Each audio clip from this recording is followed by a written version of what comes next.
And that's a cool tie-in, actually. The connection we made of you coming on the show is that Yeah. you're a friend of Brett Crozier.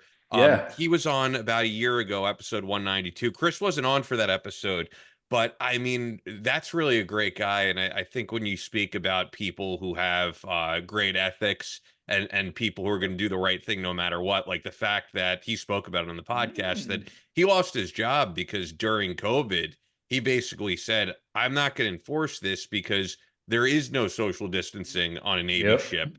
It's just not Yeah. possible. And he said how he felt, lost his job for it. And yeah, I mean, that's a guy who truly has integrity, I feel like. Yeah, he's an awesome guy. He and I serve on the board together of a nonprofit here in San Diego. Oh, So it's wow. always a That's pleasure when I cool. get to spend some time with What, Brett. but He's just a great dude. how does ethics and whiskey drinking too much and being a liberty risk?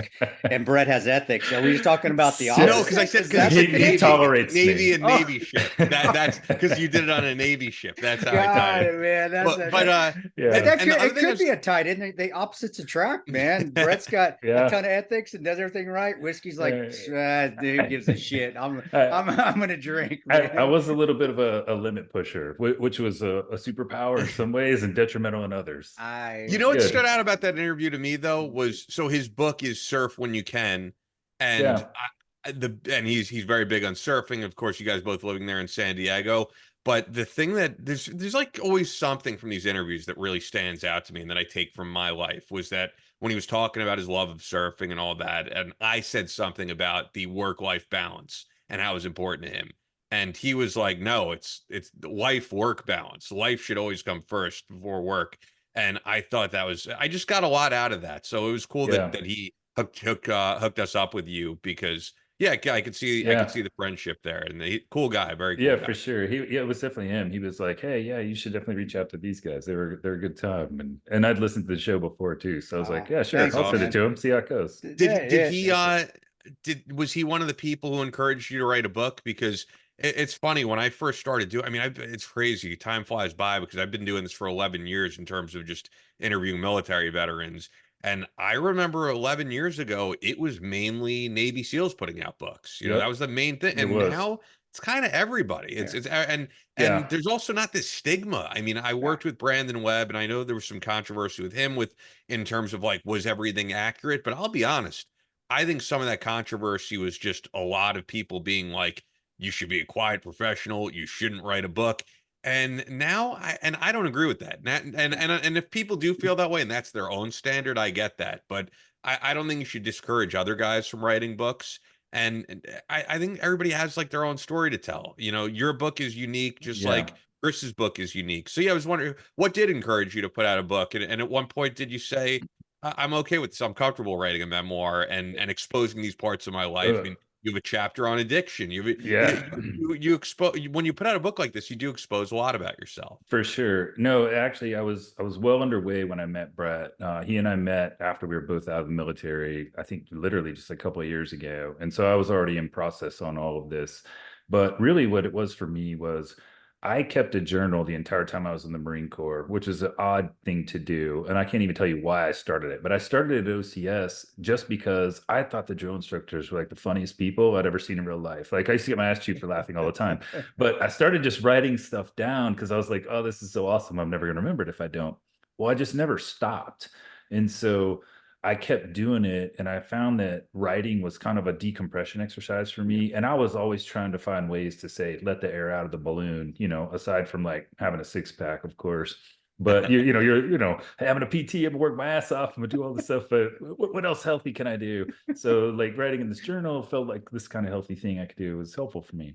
Well, so by the time I transitioned out of the Marine Corps, I'm a nerd. So this thing's super organized, it's all electronic, and I had it, but it was just kind of sitting on my computer and I hadn't thought about it.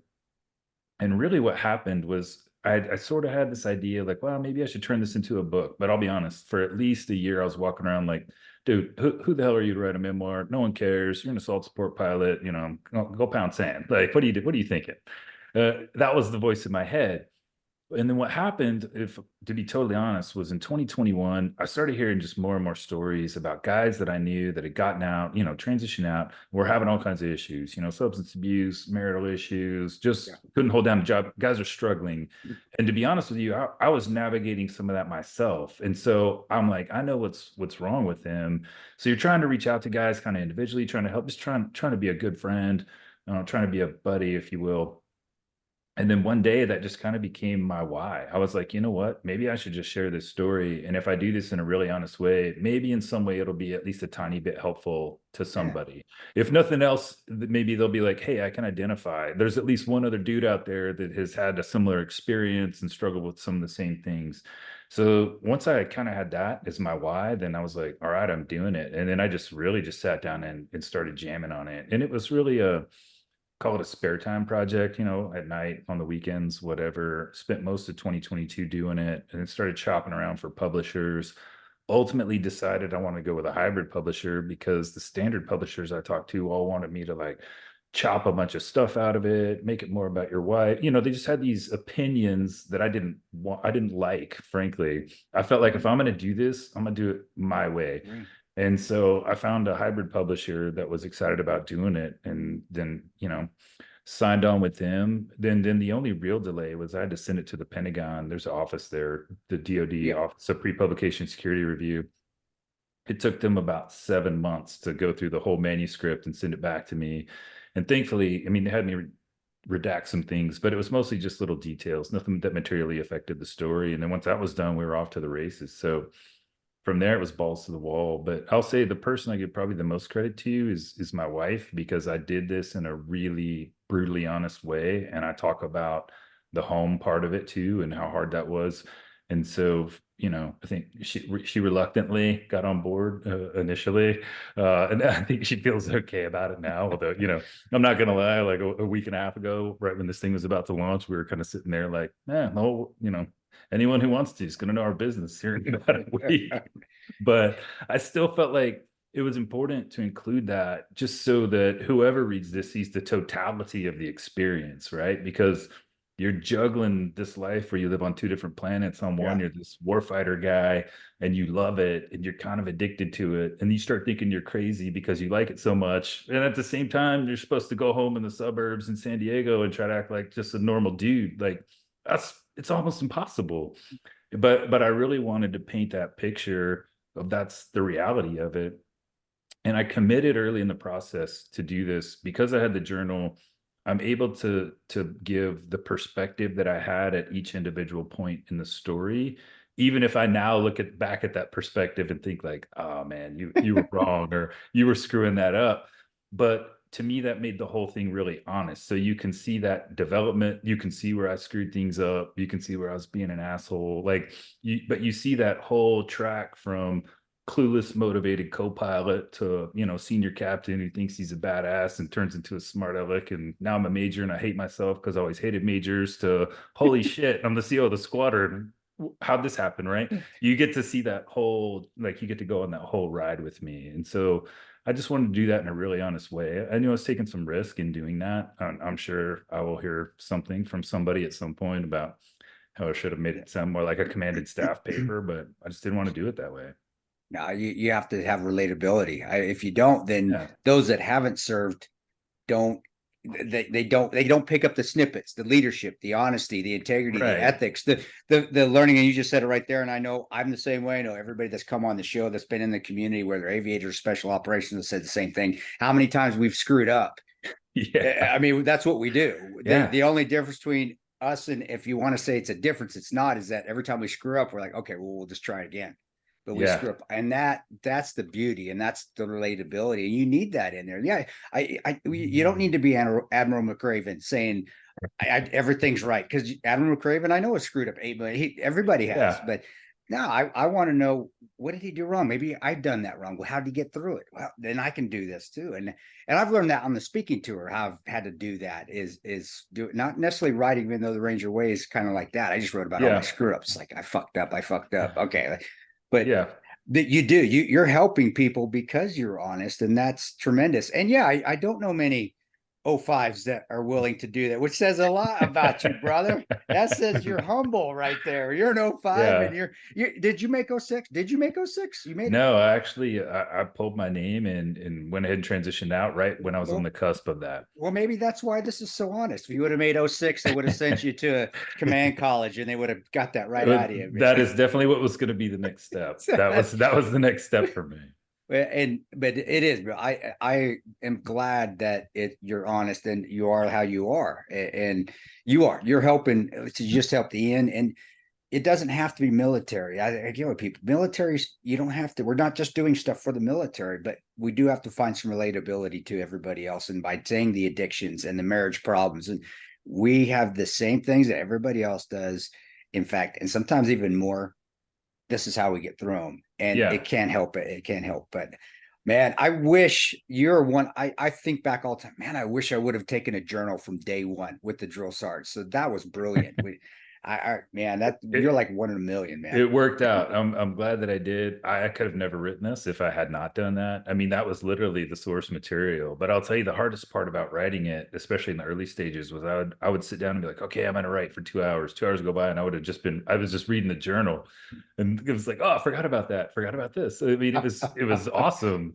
I mean, there was all these little tidbits and details that I would have never remembered if I hadn't had them in there.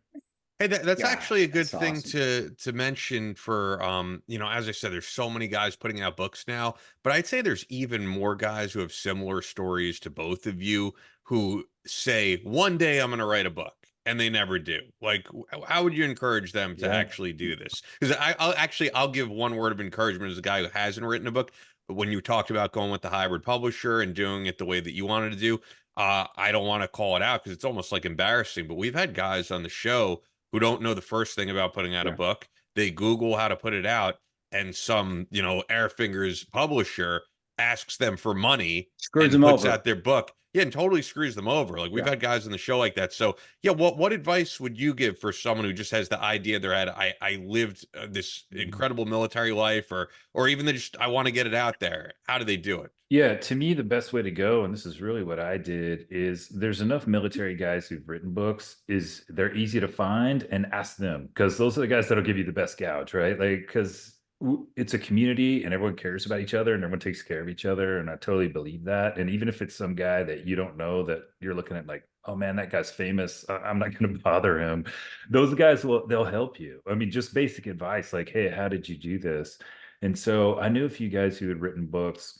A couple of Cobra pilots, of course, the shooters, those guys are cool. And then, but no assault support pilot in the Marine Corps had written a book since like Vietnam. I think Bonnie Sue was the I didn't last know that. one. Yeah, I didn't know that. No assault support guys have. So, a couple of the 160th guys have, of course, and they're kind of in their own class, but Marine Corps assault support hadn't been done. And there hadn't been a book written by a 53 pilot about flying in combat ever. So I kind of knew like, hey, there's a little niche here of something that hasn't happened, which also made it important to me because I kind of felt like by proxy, I'm sort of telling the story for the 53 community about what we did for those 20 years.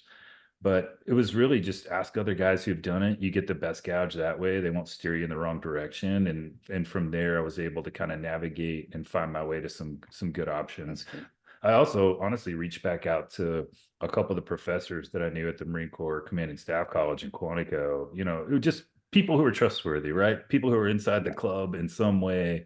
They'll give you good, honest advice and point you in the right direction. So, and you are right that you're representing a group that hasn't been represented before, and that's what's most important. Like, we just had Rob O'Neill on the podcast, and not this past interview, but I remember the first time I interviewed him, like, some people were saying, why is the book The Operator? You're saying you're the operator. Right. And he was like, no, this is a book for the operator, like at large. Anyone who's operate, whether it's Chris and I think that's important, man. There's how many guys who did what you did? I mean, you probably know the number. Yeah, there's a few thousand that cycle through those 53 your book squadrons your book is representing thousands of people that have never been represented in a book. You're setting the precedents, man. Everybody's gonna. So so if you fuck up, it's on you, dude. Everybody else along the way. Totally. But honestly, that's also why I wanted. You have to kind of keep the number of characters, if you will, in the box. I think the first draft I had like almost 100 names in there. I ended up whittling it down to about 40, but it was important for me to use the real guys and the real names, because that's also just part of capturing the history and really giving credit where it's due, is the way I looked at it. You know, like, to talk about, say, what Jay Holterman did with the longest airfield seizure in the history of the Marine Corps, when they took Rhino. You know, I knew Jay, he was senior to me, and he was a guy I looked up to. But to be able to use his name, to me, it just like, this one more place that's written down for the history books. If I had to make up a name for him, it's not nearly as significant. So I was thankful that those guys were willing to do that. There was really only 3 that I couldn't get for for a menagerie of reasons. But everyone else, those are the real dudes, and it was cool to be able to include them. I'm surprised the PRB let you put we had to fight to get names in there. In fact, there's 2 that still aren't not their real names, but that was the board, the review board, the PRB. Yeah, did you have to fight with them to get the real names in no, there? Okay, I actually had to get releases signed by everybody, and that made it so everyone signed a release whose name is in there, and that was what they needed, and that's what my publisher wanted to see too. So cool. You know, so that basically puts the onus on me. So if someone gets sued, it'll be my buddies suing me, I guess. But but it was cool to be able to put them in there for sure. That's awesome.